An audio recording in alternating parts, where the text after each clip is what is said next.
네, 복된 주일을 맞이하여 이 자리까지 나오신 모든 분들 진심으로 환영합니다.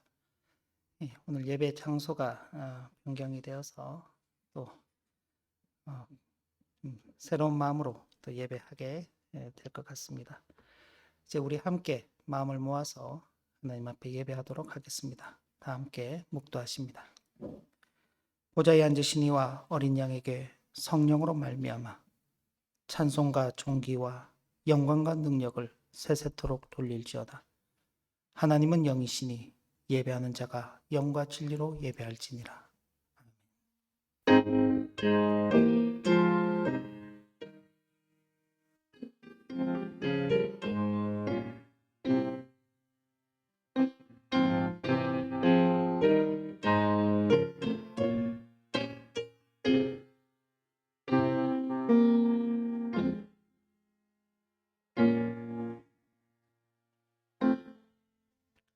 성부 하나님, 성자 하나님, 성령 하나님, 성삼위일체이신 하나님을 찬양하며 경배합니다. 이 시간에도 각 곳에 흩어져 있던 저희들을 불러 모아 교회를 이루게 하시고 성삼위 하나님의 이름을 불러 찬양하며 경배하게 하시니 이 은혜가 큽니다. 저희들의 찬양과 경배를 받아 주옵소서. 허물의 사함을 얻고 자신의 죄가 가려진 자는 복이 있다고 말씀하셨습니다. 그 말씀 의지하여 주님 앞에 나와 우리의 죄를 아뢰고 우리의 죄악을 숨기지 아니합니다. 우리의 죄악을 사하여 주시고 사죄 은총으로 새롭게 하여 주옵소서. 예수님 이름으로 기원하옵나이다. 아멘. 찬송가 24장 함께 찬송 올립니다.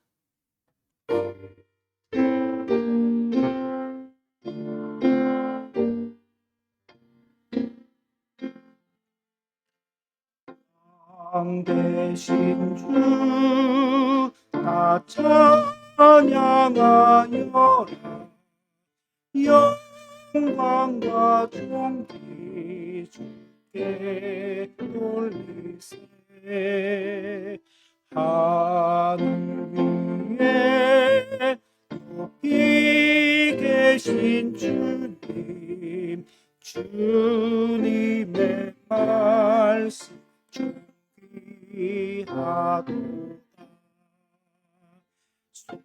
소망의 주 찬양하여라. 휘장을 걷고 보자오사.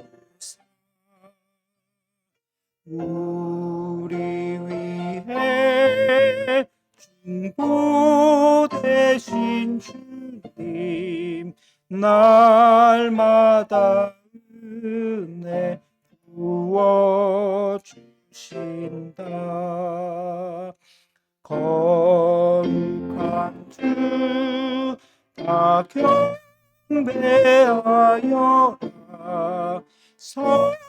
선하신 주께 다 찬양하라.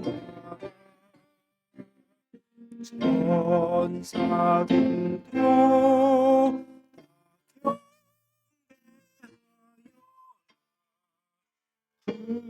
구세주 예수 영원하도다.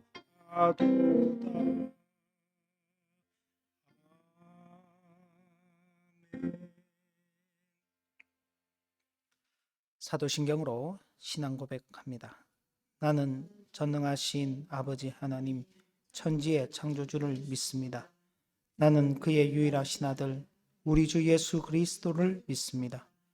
그는 성령으로 잉태되어 동정녀 마리아에게서 나시고 본디오 빌라도에게 고난을 받아 십자가에 못 박혀 죽으시고 장사된 지 사흘 만에 죽은 자 가운데서 다시 살아나셨으며 하늘에 오르시어 전능하신 아버지 하나님 우편에 앉아 계시다가 거기로부터 살아있는 자와 죽은 자를 심판하러 오십니다. 나는 성령을 믿으며 거룩한 공교회와 성도의 교제와 죄를 용서받는 것과 몸의 부활과 영생을 믿습니다. 아멘. 찬송가 79장, 통일 찬송가 40장 찬송 올립니다.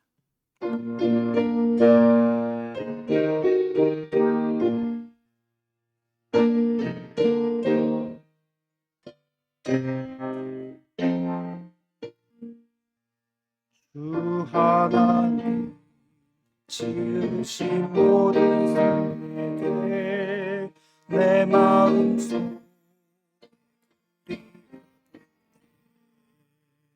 하늘의 별 울려 퍼지는 내성 주님의 권 주의 찬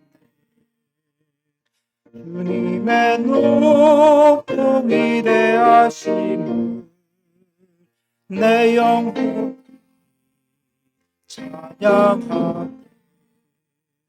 주님의 높고 위대하심을 내 영혼이 찬양하네. 주속이나 만상 골짜기에서 기적이는 저 새소리들 고요하게 흐르는 시냇물은 주님의 솜씨 노래하도다. 주님의 높고 위대하심을 내 영혼이 찬양하네. 주님의 높고 위대하심을 내 영혼이 찬양하네. 주 하나님 독생자 아낌없이 우리를 위해 보내주셨네.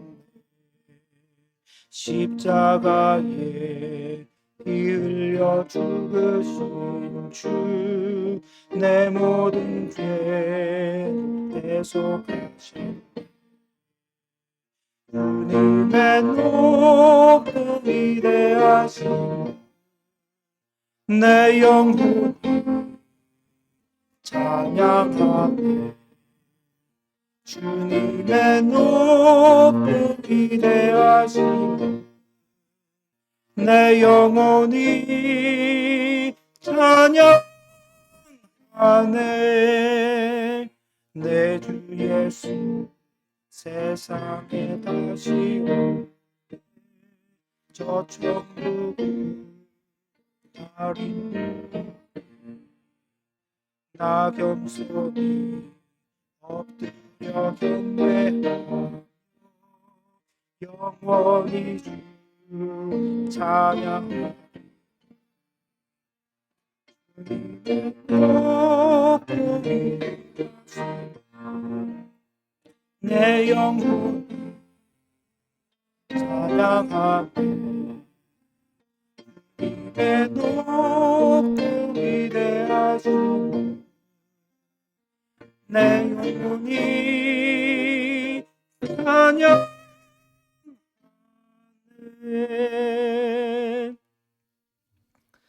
우리 함께 십계명을 봉독합니다. 하나님이 이 모든 말씀으로 말씀하여 이르시되 나는 너를 애굽 땅 종되었던 집에서 인도하여 낸 내 하나님 여호와니라. 제1은 너는 나 외에는 다른 신들을 내게 두지 말라. 제2는 너를 위하여 새긴 우상을 만들지 말고 또 위로 하늘에 있는 것이나 아래로 땅에 있는 것이나 땅 아래 물속에 있는 것의 어떤 형상도 만들지 말며 그것들에게 절하지 말며 그것들을 섬기지 말라. 나 내 하나님 여호와는 질투하는 하나님인즉 나를 미워하는 자의 죄를 갚되 아버지로부터 아들에게로 3, 4대까지 이르게 하거니와 나를 사랑하고 내 계명을 지키는 자에게는 1000대까지 은혜를 베푸느니라. 제3은 너는 내 하나님 여호와의 이름을 망령되게 부르지 말라. 여호와는 그의 이름을 망령되게 부르는 자를 죄 없다 하지 아니하리라. 제4는 안식일을 기억하여 거룩하게 지키라. 엿새 동안은 힘써 내 모든 일을 행할 것이나 일곱째 날은 내 하나님 여호와의 안식일인즉 너나 내 아들이나 내 딸이나 내 남종이나 내 여종이나 내 가축이나 내 문 안에 머무는 객이라도 아무 일도 하지 말라. 이는 엿새 동안에 나 여호와가 하늘과 땅과 바다와 그 가운데 모든 것을 만들고 일곱째 날에 쉬었습니다. 그러므로 나 여호와가 안식일을 복되게 하여 그날을 거룩하게 하였느니라. 제오는 내 부모를 공경하라. 그리하면 내 하나님 여호와가 내게 준 땅에서 내 생명이 길리라. 제6은 살인하지 말라. 제7은 간음하지 말라. 제8은 도둑질하지 말라. 제9는 내 이웃에 대하여 거짓 증가하지 말라. 제10은 내 이웃의 집을 탐내지 말라. 내 이웃의 아내나 그의 남종이나 그의 여종이나 그의 소나 그의 낙이나 물은 내 이웃의 소유를 탐내지 말라. 예수께서 이르시되 내 마음을 다하고 목숨을 다하고 뜻을 다하여 주 너희 하나님을 사랑하라 하셨으니 이것이 크고 첫째 되는 계명이요 둘째도 그와 같으니 내 이웃을 내 자신같이 사랑하라 하셨으니 이 두 계명이 온 율법과 선지자의 강령이니라. 아멘. 예배를 위해서 박명사모 기도합니다.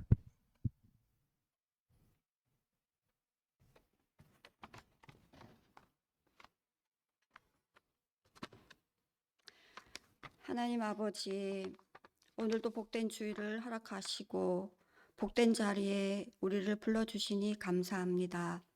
우리의 인생은 너무나 나약한 존재이기에 어떤 한계에 부딪히게 되면 좌절하거나 낙심하거나 누구를 원망하거나 또는 하나님의 존재조차도 부인하며 살아갈 때가 있음을 이 시간 고백합니다. 우리의 부족함을 용서하여 주시고 허락하신 예배를 통하여 하나님과 우리와의 관계가 회복되는 은혜가 있게 하여 주시옵소서. 지난 시간 내 부모를 공경하라는 제5계명에 대해 교훈받았습니다. 우리 부모뿐만 아니라 하나님의 섭리 가운데 맺어진 다양한 사람들과의 관계 속에서 우리의 위치에서 요구되는 하나님의 명령하심에 따라 순종하는 삶을 살아가기를 소원하오니 은혜를 더하여 주시옵소서. 하나님 아버지, 함께 교회를 이룬 하나교회 성도들을 위해 기도합니다. 이제 끝자락을 향해 가는 올해의 시간 속에서 지금까지 지내온 길을 돌아보면 때로는 즐겁고 행복한 일도 만나고 때로는 힘에 겨운 일들도 만났습니다. 우리로 하여금 이런 축복과 고난을 만나게 하시는 것은 하나님께서 우리의 인격과 신앙을 자라게 하시려고 하는 것임을 기억하고 그런 일련의 가정들 속에서 모든 것을 하나님의 손길에 맡기며 우리를 선한 길로 인도하시는 주님을 겸손히 기다리며 한 해를 지혜롭게 마무리할 수 있도록 남은 시간을 선용하는 성도의 삶이 되기를 소망합니다. 함께 앉은 우리 자녀들 또한 믿음 안에서 미래를 잘 준비해 가야 되겠습니다. 세상을 창조하신 하나님께서 보여주신 참된 가치가 점점 사라져가는 세상 속에서 헛된 세상의 가치와 이데올로기를 쫓는 삶이 아니라 하나님의 자녀로서 무엇을 추구하며 어떤 것을 이루어 가야 할 것인지를 진지하게 고민하는, 그래서 하나님을 기쁘시게 하고 사람들에게 유익을 끼치는 선한 도굴에서의 삶을 살도록 지혜와 힘을 더하여 주시옵소서. 이제 하나님의 말씀을 듣기를 원합니다. 말씀을 들을 때에 우리의 마음에 깊은 깨달음이 있게 하시고 받은 말씀의 교훈에 따라 주님을 잘 섬기며 어떤 경우에도 흔들지 않고 순종하는 믿음을 허락하여 주시옵소서. 말씀을 전하시는 목사님 강건하게 하셔서 주님의 선한 목자로서 주어진 사역들을 잘 감당하도록 도우시기를 원합니다. 우리의 생과 하복을 주장하시며 우리의 생을 이끌어 가시는 하나님이 계심을 바로 알고 우리의 기준이 아닌 하나님이 원하시는 기준 안에서 거주의 경계뿐만 아니라 생활의 경계, 시간의 경계를 잘 설계하며 살아가게 하시고 그런 생을 통하여 언제 어디서나 예수 그리스도의 흔적, 예수 그리스도의 향기를 드러내는 성도의 복된 걸음이 되게 하옵소서. 감사드리며 사제 친히 새 생명을 허락하신 예수님 이름으로 기도합니다. 아멘.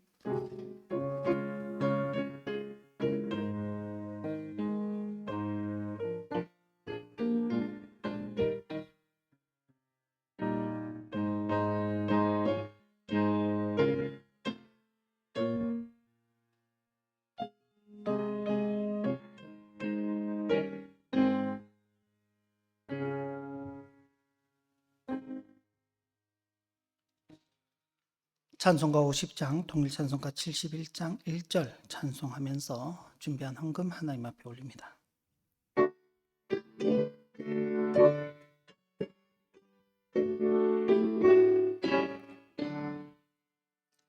내게 있는 모든 것을 아낌없이 드리네.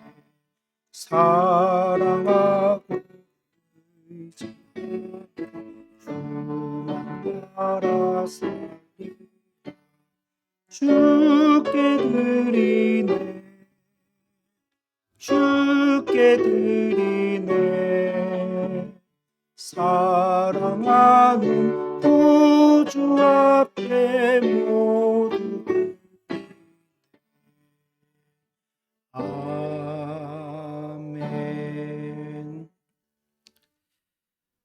나와 나의 백성이 무엇이기에 이처럼 즐거운 마음으로 드릴 힘이 있었나이까.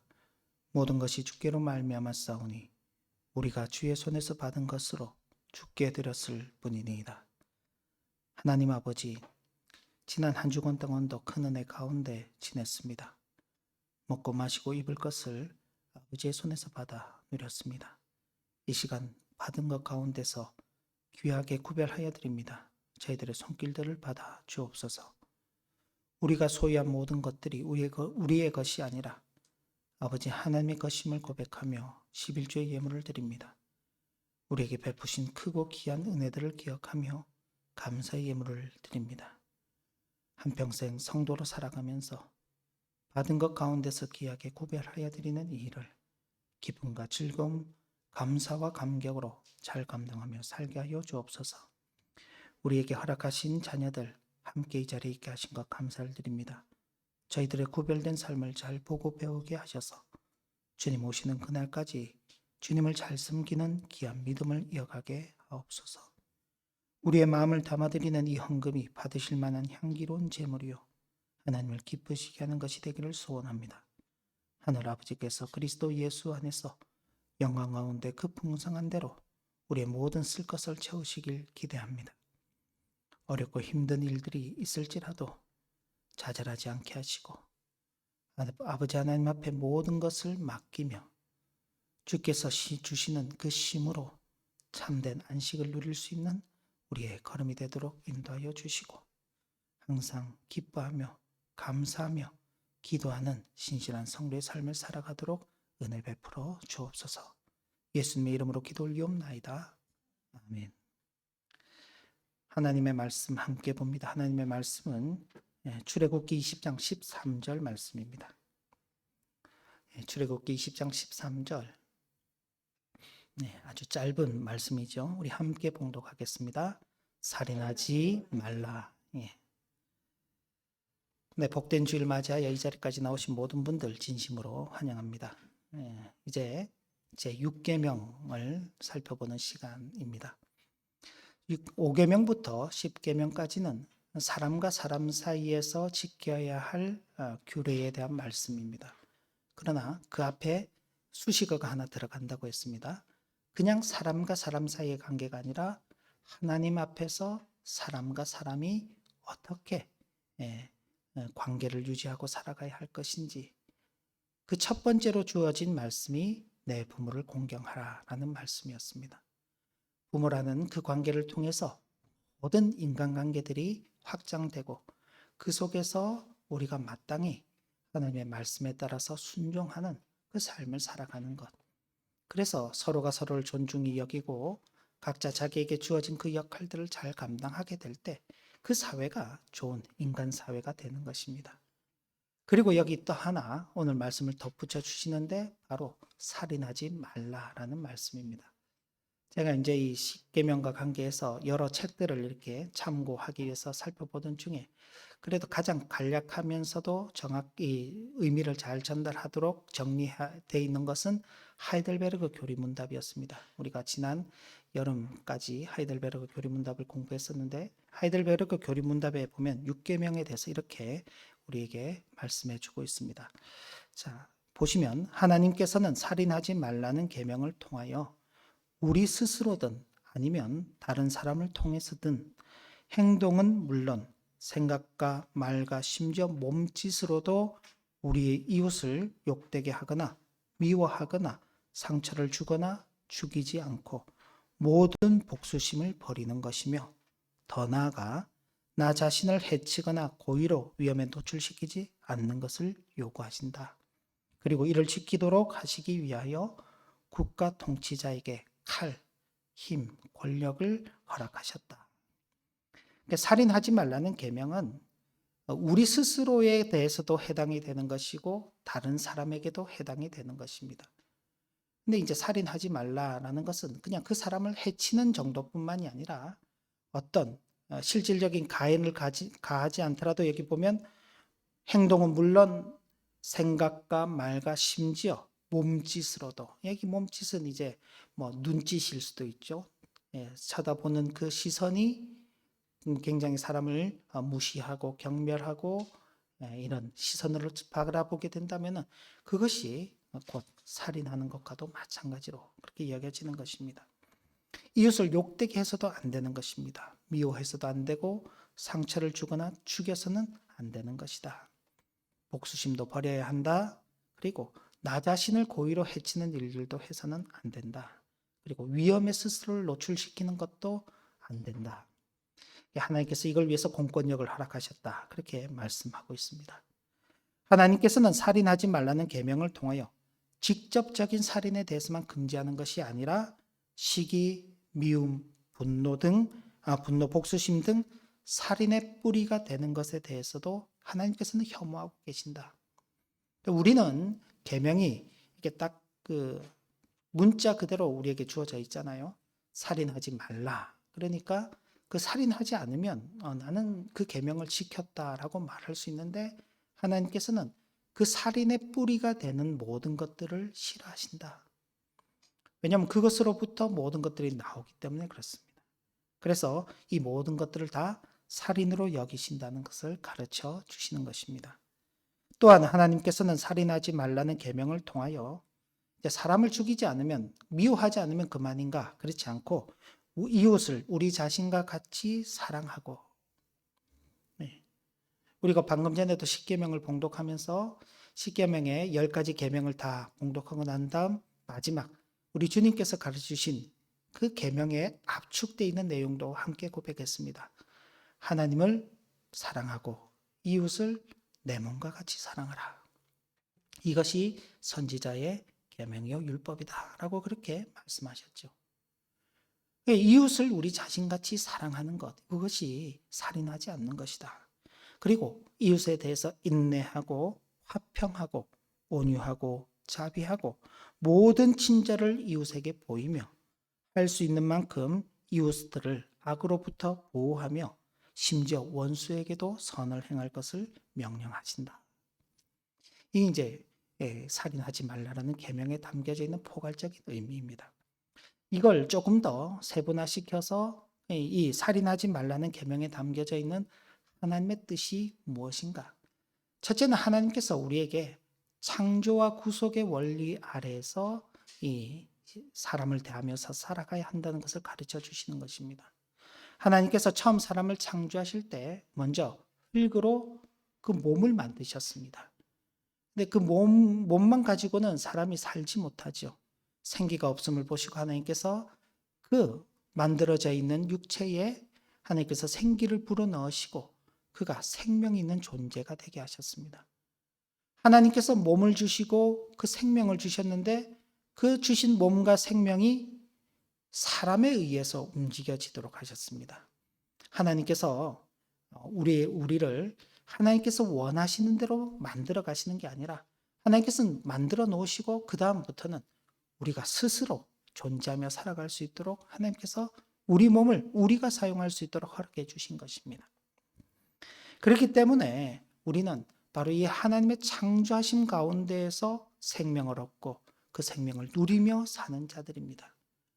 뿐만 아니라 타락한 이후에 모든 사람이 육체적으로는 살아있을지 모르지만은 그 영혼이 이미 파괴가 되고 죽은 상태가 되었습니다. 그런데 그 죽은 영혼들을 하나님께서 당신의 아들 예수 그리스도의 그 구속한 예수 그리스도께서 피를 흘리시고 그 몸이 찢기심으로 말미암아 우리를 구속하여 주심으로 말미암아 우리의 모든 죄가 사라지고 우리의 영혼이 살아있게 하셨습니다. 바로 그런 구속의 원리에 따라서 사람의 생명은 존중받아야 하는 것입니다. 하나님의 창조하신 그 형상을 따라서 지음받은 존재고 예수 그리스도께서 그 사람을 위해서 친히 자신의 몸을 내어주시면서 구속하셨기 때문에 값을 치르셨기 때문에 우리의 몸은 우리의 것이 아니라 예수 그리스도의 것이다 라고 그렇게 선언되어지고 그렇기 때문에 사람은 그 자체로 어느 누구라도 뭐 피부색이 어떻든지 또 그가 건강하든지 약하든지 혹은 그가 배웠든지 못 배웠든지 그가 가진 것이 많든지 적든지 간에 또 나이가 많든 어리든 전혀 상관없이 누구라도 존중받고 그 사람은 그 사람으로서의 어떤 정당한 대우를 받을 자격이 있는 것입니다. 그래서 살인하지 말라라는 이 계명에서 하나님께서는 우리의 창조함과 우리가 받은 그 구속함의 원리에 따라서 사람을 대해야 된다라고 말씀하시는 것입니다. 그리고 이어서 6계명은 표면적으로는 살인이라는 결과가 금지되어 있습니다. 살인하지 말라 하니까 살인하지 말라는 결과에 대해서만 금지하고 있는데 내면적으로는 그 결과에 이르는 모든 과정까지 다 포함되고 있습니다. 그러면서 우리로 하여금 그 과정의 문제가 심각하다는 것을 보여주시면서 우리가 6계명을 지킬 때에는 보다 더 효과적으로 지키는데 바로 이런 것들을 주의하면서 지켜야 된다라고 말씀하시는 것입니다. 나중에 참고로 보시면 마태복음 15장 19절 말씀인데 제가 한번 읽어드리겠습니다. 마음에서 나오는 것은 악한 생각과 살인과 간음과 음란과 도둑질과 거짓 증언과 비방이다.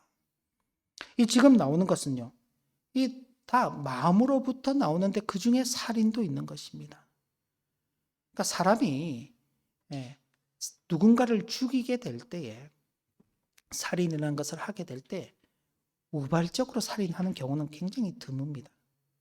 그 마음속에 미워하는 마음이 생기고 증오하는 마음이 생기고 그 증오하는 마음이 결국 극에 다다랐을 때에 그것이 밖으로 나오는 행동으로서 살인이 이루어지는 것입니다.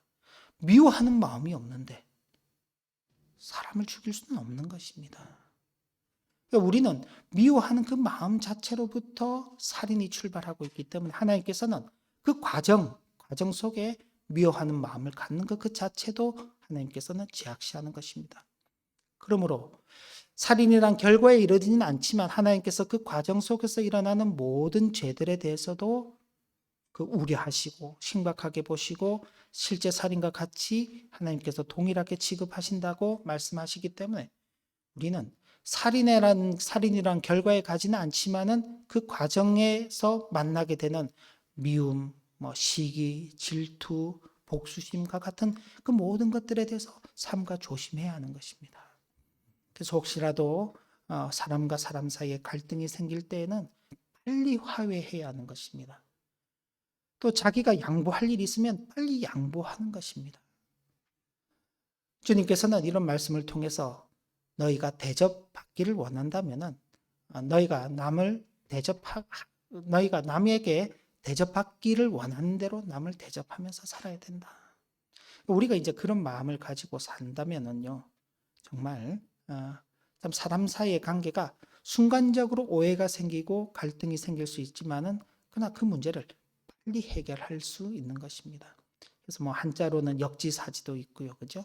입장을 바꿔서 생각해 보는 것들도 있는 것입니다. 그래서 주님께서도 이렇게 경고하고 계십니다. 나는 너희에게 이르노니 형제에게 노하는 자마다 심판을 받게 되고 형제에 대하여 라가, 이 라가는 이제 바보, 멍충이. 근데 이게 그냥 바보, 멍충이 정도가 아니라 쓸모없는 사람, 존재해서는 안 되는 그런 사람 취급을 할 때 그는 공회에 잡혀가게 되고 미련한 놈이라 하는 자는 지옥불에 들어가게 되리라 라고 경고하시는 것입니다. 실제 살인은 하지 않았죠. 죽이지 않았습니다만 그 사람의 인격과 그 사람의 그 영혼을 모독하게 되면은 그건 지옥에 가는 형벌을 받게 된다라고 경고하는 것입니다. 그리고 사도 요한 역시도 그 형제를 미워하는 자마다 살인한 자다. 미워하는 자마다 살인한 자다. 우리가 살인하지 말라라는 이 계명을 그 표면적인 표현 그대로 받아들이면은 이 항목에 해당되는 사람을 찾아보기는 굉장히 어렵습니다. 아주 극소수지요. 대부분의 사람들은 이 표면적인 살인하지 말라는 계명을 딱 받았을 때, 나는 살인하지 않은 사람이야 라고 그렇게 말하게 되는 것입니다.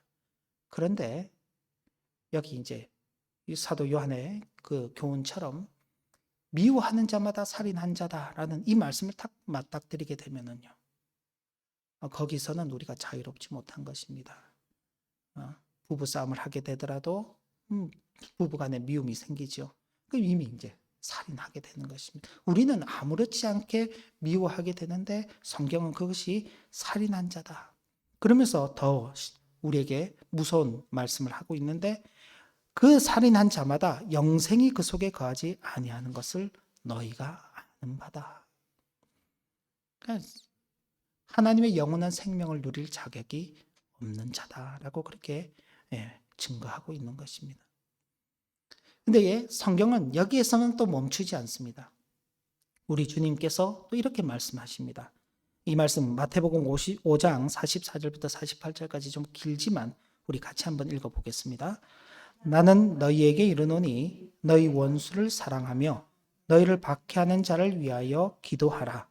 이같이 한즉 하늘에 계신 너희 아버지의 아들이 되리니 이는 하나님이 그 해를 악인과 선인에게 비추시며 비를 의로운 자와 불의한 자에게 내려주심이라.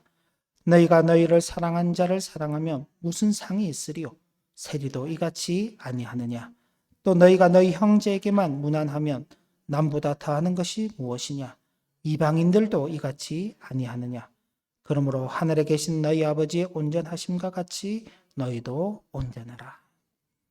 그러니까 미워하는 마음만 갖지 말라라고 그 하는 것이 아니라 여기 우리 주님께서는 보다 더 적극적인 말씀을 하시는 것입니다. 뭐라고 말씀하시냐? 원수를 사랑하라. 그리고 너희를 박해하는 자를 위해서 기도하라. 미워하는 마음을 갖지 않는 것에만 멈추면 안 되는 것입니다. 나는 미워하지 않아. 아무도 미워하지 않아. 그럼 아무도 미워하지 않기 위해서는 어떤 선택을 할 수 있을까요? 어떤 선택을 할 수 있을까요?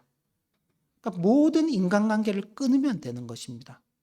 그럼 미워할 대상이 없어지는 거예요. 그러면 이 계명을 지킬 수 있다. 그런데 거기에 멈추지 않고 보다 더 적극적으로 말씀하는 것입니다. 너희 원수를 사랑하고 그리고 너희를 박해하는 자를 위해서 기도하라. 그걸 하지 않는다는 것은 결국 미워하는 것이고 살인하는 자리로 나가는 것이다 라고 말씀하고 있는 것입니다. 그러면서 우리에게 어떤 말씀을 덧붙여 주시느냐? 그렇게 하면은 하늘에 계신 너희 아버지의 아들이 되리니, 이걸 이제 그대로 또 조건으로 이해해가지고 우리가 원수를 사랑하고 우리를 박해하는 자들을 위해서 기도하면 그제서야 우리가 하나님의 아들이 되는구나. 그게 아니라 어떤 조건으로서 주어지고 결과로서 주어지는 것이 아니라 그런 삶을 사는 것이 하나님의 자녀다운 삶이다. 우리가 하나님의 자녀답게 산다는 것을 너무 좁게 이해하게 되면은 이렇게 예배당에 나와서 예배하는 것, 때로는 찬송하는 것, 때로는 기도하는 것, 그것으로만 우리가 하나님의 자녀라는 것을 확인하게 됩니다. 그런데 그것은 너무 좁게 생각하는 것입니다. 우리의 일상 삶 속에서 우리가 늘 예배하지 못하잖아요. 일상 삶 속에서 늘 기도하지 못합니다. 늘 찬송하지 못합니다. 대부분은 인간관계 속에서 서로 맞닥뜨리며 살아가는 것이죠. 근데 그 속에서 원수를 사랑하고 우리 박해하는 자들을 위해서 기도하고 나를 괴롭히는 그런 사람들을 위해서 우리가 마음을 쓰고 이해하고 양보하고 살아간다면 그 속에서 우리가 하나님의 자녀됨을 확인하게 되는 것입니다. 그리고 마지막 부분에도 보면 하늘에 계신 너희 아버지의 온전하심 같이 너희도 온전하라. 우리 그렇게 살기를 원하잖아요. 하나님의 그 온전하심처럼 우리도 온전하게 참 거룩하게 신실하게 살아가기를 원하는데 그 거룩하고 신실한 삶이라는 것이 그냥 세상 사람들과 관계하지 않고 홀로 그냥 어디 산속이나 동굴이나 이런 고요한 곳에 그냥 가만히 앉아 있으면서 아무런 그 생각도 하지 않고 오직 하나님만 생각하고 있으면 온전해지는 게 아닌 것입니다. 비록 껄끄러운 사람을 만나더라도 그 사람과 다정하게 인사를 하게 되고, 그리고 내 형제가 아닌 원수처럼 여겨지는 그런 사람일지라도 그를 찾아가고 그를 대하는 그런 마음들 속에서 우리의 하나님의 온전하심이 우리 속에 임하게 되는 것입니다. 바로 이런 참 대단한 말씀을 하시기 위해서 살인하지 말라라는 이 계명이 주어지는 것입니다. 그저 단순히 우리에게 사람을 죽이지 않는 것으로 끝이 아닙니다. 미워하지 않는 것으로 끝이 아니라 적극적으로 사랑하고 적극적으로 남을 위해서 살아가면서 그런 삶을 통해서 하나님의 그 자녀됨을 이루어 가도록 우리에게 당부하시는 것입니다. 그러면서 이제 이 6계명을 우리가 보다 더 실천적으로 적용해 볼 수 있습니다. 자, 어떻게 적용할 수 있느냐? 우리 자신이나 다른 사람을 죽이고자 하는 마음을 품어서는 안 되며, 우리 자신이나 다른 사람을 살해할 욕망을 표현하거나 나타내어서도 안 되며, 이런 욕망을 실행에 옮겨서도 안 된다는 것입니다. 여기에는 좀 더 포괄적으로 이야기하면 살인 외에도 자살도 포함이 되는 것입니다. 그리고 최근에 전 세계적으로 많은 문제가 되고 있는데 낙태 문제도 마찬가지인 것입니다.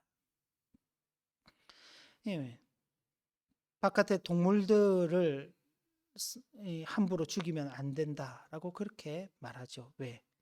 동물은 약한 존재이고 스스로 선택할 수 있는 그 권리가 없다. 그래서 동물의 권리를 스스로 동물의 생명을 지킬 수 있는 권리를 보장하도록 하기 위해서 사람은 함부로 동물을 죽여서는 안 된다. 그런데 낙태와 관계에서는 전혀 다른 입장을 취하는 것입니다. 그 태아 뱃속에 있는 그 태아도 생명이 있고 그 태아는 자기 생명을 결정할 수 있는 권리가 없는 것입니다. 그 권리가 누구에게 주어져 있느냐? 부모에게 주어져 있죠. 그런데 이런저런 이유를 통해서 그 태아의 생명을 부모가 박탈시키는 것이 낙태인 것입니다. 원하지 않는 그런 임신으로 인한, 그래서 그로 인한 무거운 짐이라는 것을 지기가 참 쉽지 않은데, 그럼에도 불구하고 우리가 참 동물에 대해서도 함부로 그 생명을 해하지 않는 그 마음을 갖는다면 사람에 대해서는 훨씬 더 존중히 여기는 마음을 가져야 하는 것입니다. 그러나 여성의 권리, 또 부모의 권리, 자기 결정권에 대한 그런 권리들을 주장하면서 결국 약한 존재인 그 태아를 죽인다는 것은 결코 합당하지 않은 것이며, 여기 6계명에 대해서도 분명히 위배되는 내용입니다. 자살 또한 마찬가지입니다. 우리가 구원론과 관계하여서 볼 때 길게 설명을 드릴 수는 없습니다만, 구원론과 관계하여서 볼 때 이 가장 우리가 많이 제가 이제 듣는 질문이, 목사님, 자살하면은 천국에 못 가나요? 자살하면 구원을 못 받나요? 우리의 구원과 관계해서 자살은 구원에 대한 어떤 요건이 될 수가 없습니다. 우리가 구원받는 것은 자살을 했느냐 안 했느냐로 결정되지 않습니다. 마찬가지로 그럼 자살하지 않고 자연사를 하면은 구원을 받느냐? 그건 아니지요. 우리가 구원받는 것은 오로지 예수 그리스도를 믿는 믿음으로 말미암아 구원을 받는 것입니다. 그런데 그 예수 그리스도를 믿는 그 믿음으로 구원받은 사람이 자신의 생을 어떻게 살아갈 것이며 자신의 생에 대해서 어떤 결정들을 해갈 것인가라고 물을 때에, 그럼 그 사람이 스스로 자기의 생명을 끊을 것인가, 아니면 어렵고 힘든 일이 있을지라도 하나님께서 주신 생인 줄 알고 그 생을 살아갈 것인가. 예수 그리스도를 믿고 구원받은 사람이라면 당연히 후자의 선택을 할 것입니다. 그래서 그런 과정과 결과적인 내용들을 볼 때 자살은 결코 구원받은 성도가 선택할 길은 아니다라는 것을 말씀을 드립니다. 두 번째로는 우리 자신과 다른 사람들을 도우며 살아가는 것입니다. 그런데 조금 더 구체적으로 보면 사람의 생명과 안전의 보존을 지향하는 삶을 살되 온유하며 화평하며 용서하고자 하는 자세를 갖추며 공평하며 불화와 분쟁과 미움의 모든 불필요한 원인과 기회들을 부지런히 조심스럽게 피하며 상처 입은 자들을 화해시키며 이를 위하여 그 어떤 어려움이나 상해를 피해를 당하는 일이 있다 할지라도 마다해서는 안 된다. 굉장히 적극적인 것입니다. 그러니까 그런 일들을 해나가면서 내가 피해 볼 수 있고 손해 볼 수 있습니다. 누군가를 돕기 위해서. 예? 근데 그 돕기 위해서 손해 보는 일을 마다하지 않는 것입니다. 하나님께서 기뻐하시는 금식. 그건 우리 금식은요, 밥을 굶는 것입니다. 밥을 굶어가면서 내 생명을 하나님께 내어 맡기고 하나님께 모든 것을 맡기는 자로서 하나님만을 의지한다는 것을 표현한 것이 금식 기도입니다. 근데 하나님께서 기뻐하시는 금식에 대해서 말씀하시기를 내가 기뻐하는 금식은 밥 굶는 게 아니다. 가난한 자, 억압받는 자, 고아와 과부들을 돌보며 그들을 위해서 헌신하는 그 삶을 나는 가장 기뻐하는 금식으로 받는다라고 그렇게 말씀하시는 것입니다. 그리고 그 일을 위해서 참 희생하며 헌신하며 사는 그 삶을 하나님께서 기뻐하시고 축복하시는 것입니다. 이게 정말 우리가 살펴봐야 될 모습들이죠. 그리고 그렇게 희생하는 것만 있는 게 아닙니다. 세 번째를 보시면 하나님의 영광을 위하여, 교회와 성도들을 위하여, 국가를 위하여, 또한 우리 자신이나 다른 사람들을 심각한 범죄와 억압으로부터 보존하고 보호하기 위하여 건전한 이유들이 요구하는 것에 응하여 어떤 위험이라도 기꺼이 감당하는 자세를 가져야 한다. 이건 보다 더 적극적으로 대처하는 것입니다. 하나님의 영광을 위해서는 참고만 있는 것이 아닙니다. 당당하게 나가서 싸워야 하는 것입니다. 우리의 교회와 성도들을 지키기 위해서, 그죠? 교회와 성도들을 박해하는 어떤 무리들이 와서 핍박할 때, 우리는 가만히 참고 있는다. 그건 정당한 자세가 아닙니다. 만약 제가 목사로서 여러분들 앞에 서 있는데 여러분들을 핍박하는 사람들이 왔어요. 이건 주님께서 우리에게 주신 시련이니 우리가 다 감당합시다. 그렇게 말해서는 안 되는 것입니다. 목사는 적극적으로 나가서 성도들을 지키기 위해서 자신이 희생되더라도 나가서 방어해야 하는 것입니다. 맞닥뜨려 싸워야 하는 것입니다. 국가가 위험에 처했을 때도 마찬가지입니다. 그리고 우리 자신들이 위험에 처했을 때도 마찬가지죠. 여러분 가정에 도둑, 강도가 들어와서 그냥 물건만 가져가는 것이 아니라 내 아내, 내 자녀 혹은 내 부모를 위협한다고 하면 여러분도 어떻게 하겠어요? 무서워서 도망가겠습니까? 그러면 안 되지요. 내가 희생이 되는 한이 있더라도 맞닥뜨려서 싸워야 하는 것입니다. 이런 적극적인 자세 또한 이 살인하지 말라는 계명 속에 우리가 실천적으로 지켜나가야 할 내용들입니다. 그리고 무엇보다도 중요한 것은 우리가 이런 이제 내용들을 살피다 보면은 육체의 생명을 지키기 위해서 우리가 참 힘을 많이 써야 되는 거구나. 내 자신의 육체의 생명, 다른 사람들의 육체의 생명을 지키기 위해서 그렇게 우리가 참 애를 써야 하는구나. 근데 그 차원에서만 머무르면 안 됩니다. 육체의 생명보다 훨씬 더 중요한 것이 있죠. 영혼의 생명인 것입니다. 우리 자신의 영혼의 생명을 지키기 위해서, 우리의 이웃들의 영혼의 생명을 지키기 위해서 우리는 또한 노력을 해야 하는 것입니다. 이제 복음을 전하는 것이죠. 이웃에 대해서는 복음을 전하는 것입니다. 우리 자신과 관계에서는 하나님의 말씀을 듣고 그 말씀을 지키며 살기 위해서 더욱 열심을 내어야 하는 것입니다. 부모는 부모로서의 그 역할을 감당해야 하는 것이고 자녀는 그 자녀로서의 역할을 감당해야 하는 것입니다.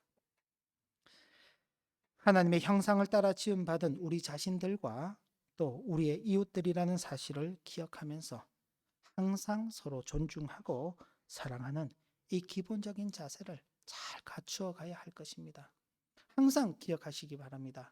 하나님의 형상을 따라 지음받았고 예수 그리스도의 대속의 은혜로 말미암아 구속받은 내 남편, 내 아내, 내 부모, 내 자녀, 우리 함께 교회를 이룬 성도들, 우리의 이웃들이다라는 사실을 기억하면 그들을 당연히 존중히 여기고 사랑하는 이 자세를 결코 놓칠 수 없을 것입니다.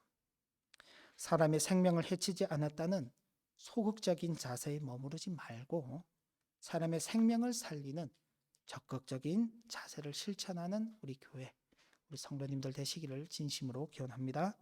기도 올립니다. 하나님 아버지, 오늘도 주신 교훈의 말씀을 마음에 새기고 하나님 앞에서 받은 살인하지 말라라는 이 계명을 참 적극적으로 우리의 삶 가운데서 실현하며 살아가는 큰 은혜를 허락하여 주옵소서. 예수님 이름으로 기도 올리옵나이다. 아멘. 찬송가 218장, 통일 찬송가 369장 찬송합니다.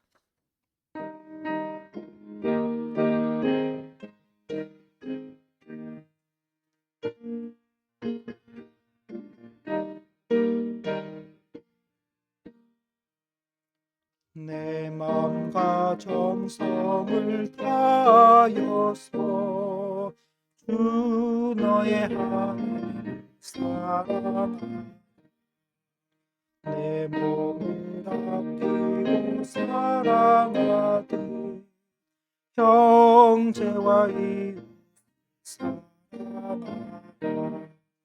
주께서 우리에게 명하시니 그 명령 따라서 살아가리. 미워 해치는 원수라도 언제나 너그럽게 사랑하라.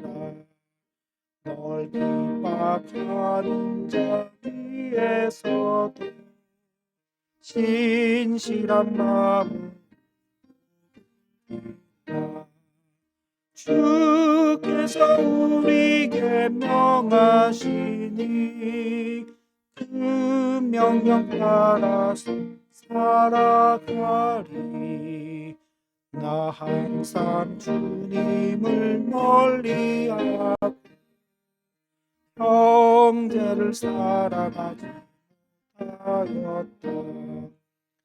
이러한 죄인을 사랑하사 주께서 몸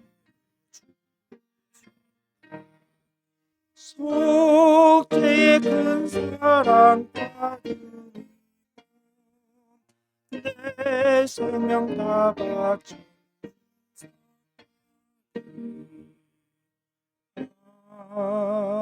아멘. 네, 이 시간 우리 함께 기도할 제목은 가난하고 소외된 자들을 위해 함께 기도하겠습니다. 기도 올립니다. 하나님 아버지, 우리로 하여금 이 세상 가운데서 홀로 살아가지 않게 하시고 많은 사람들과 섞여서 사회를 이루며 또 나라를 이루며 살아가도록 하셨습니다. 그 가운데에는 참 우리보다 모든 것을 잘 갖추고 여유롭고 넉넉하게 사는 사람들도 있지만 반면에 또 우리보다도 참 가진 것이 없고 또 건강하지 못하고 여러 면에서 부족한 가운데 사는 사람들도 있습니다. 아버지 하나님께서 그들을 이 땅 가운데 두신 것은 우리로 하여금 그들을 돌보며 살고 또 그런 돌보는 삶을 통해서 우리가 참 하나님께서 주시는 참복을 누리도록 하시기 위함이라고 말씀하셨습니다. 아버지 하나님, 정말 저들 위해서 기도하고 또 저들 위해서 우리가 가진 것들을 나누며 베풀며 살아가는 이 삶을 잘 살아갈 수 있도록 인도하여 주시고 저들이 그런 어려움 속에서도 힘을 내고 용기를 내어서 자신의 삶을 포기하지 않고 정말 자신에게 주어진 삶을 힘을 다해서 살아가게 하시고 또 그런 삶을 통해서 무엇보다도 영혼의 생명을 회복하게 되는 그 은혜를 누릴 수 있도록 인도하여 주옵소서. 이를 위해서 우리가 더욱 하나님 앞에서 헌신하며 또 실천하는 삶을 살아가도록 은혜를 다하여 주옵소서. 예수님의 이름으로 기도드립니다. 하나님 아버지, 우리로 하여금 이 땅 가운데 살아가게 하시되 홀로 살아가지 않게 하시고 많은 사람들과 함께 사회를 이루고 또 국가를 이루며 살아가도록 하셨습니다. 하나님께서 다양한 사람과의 관계 속에 우리보다도 여유 있고 넉넉함으로 살아가는 사람들도 있게 하시지만 우리보다 모든 것들이 부족한 사람들도 함께 살아가게 하셨습니다. 아버지 하나님께서 그런 사람들을 우리 가운데 두신 것은 우리로 하여금 그들을 돕고 살게 하시기 위함이며 그런 돕는 삶을 통해서 우리가 하나님께로부터 주어지는 참복을 누리도록 하시기 위함이라고 말씀하셨습니다. 우리가 이 말씀을 믿음으로 확신하는 가운데 우리 주변에 있는 사람들을 도우며 그들 위해서 우리가 가진 것을 나누며 살아가게 되기를 소원합니다. 또 그들을 위해서 늘 기도하는 일을 멈추지 않게 되기를 또 우리가 소원합니다. 아버지 하나님 은혜를 베풀어 주셔서 이 일을 잘 감당하는 우리 모두가 되게 하시고 또한 어렵고 힘든 사람들이 그 형편 속에서도 절망하지 않게 하시고 주변에 돕는 그 손길들을 통하여서 힘과 용기를 얻어서 자신의 그 참 굴곡진 삶일지라도 그 삶을 힘있게 살아가게 하시며 자신의 생명을 계속 유지해 갈 수 있도록 은혜 베풀어 주시고 무엇보다도 육체의 생명을 넘어서 영혼의 생명을 구하는 그 일에도 하나님의 은혜가 함께 임하게 하여 주옵소서. 주 예수 그리스도의 은혜와 아버지 하나님의 크신 사랑과 성령이 감동하시고 교통하심이 주어진 말씀을 따라서 살아가기를 소원하는 모든 주의 종들 위해 이제로부터 영원까지 함께 하시기를 축원하옵나이다. 아멘.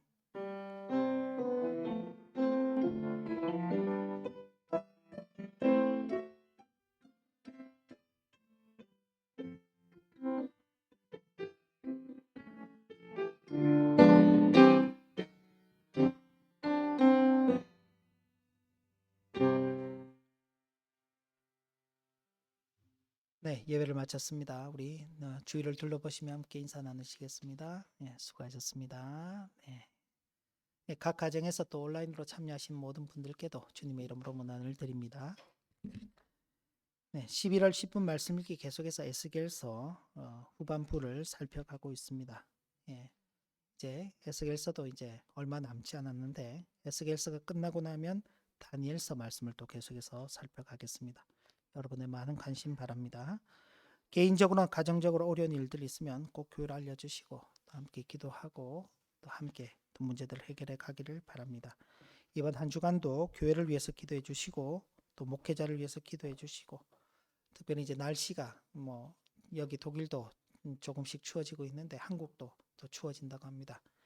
추우면은 가장 어려운 분들이 이제 가난하고 소외된 분들인데 이분들을 위해서 기도하고 또 기회가 닿고 힘이 닿는다면은 또 우리가 가진 것을 나누는 그런 은혜도 있게 되기를 바랍니다. 네, 모든 순서 마쳤습니다. 평안히 돌아가시고 남은 오후도 복되시기를 진심으로 기원합니다.